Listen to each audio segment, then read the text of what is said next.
যদি অপেক্ষার প্রহর বেড়ে যায়, আমি একদমই নীরবে চলে যাই।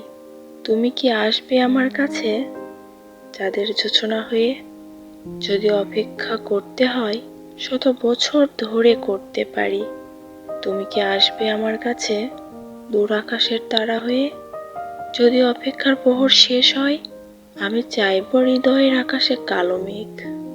তুমি কি সেই মেঘ সরিয়ে বৃষ্টি হয়ে ধরা দিবে?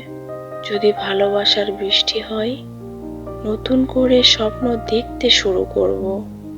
তুমি কি সেই স্বপ্নের এক অংশ হওয়ার চেষ্টা করবে? যদি অপেক্ষার দিন শেষ হয়, রাতের আকাশের চাঁদকে বলবো, কবে আসবে আমার কাছে, কবে চলবে চাঁদের জোছনা হয়ে? যদি অপেক্ষার মাঝে ব্যাঘাত ঘটে, দেখা হবে কি মিষ্টি মধুর সুরে, নাকি ছিন্ন বিচ্ছিন্ন হবে আর সব ছেড়ে চলে যাবে বহু দূরে?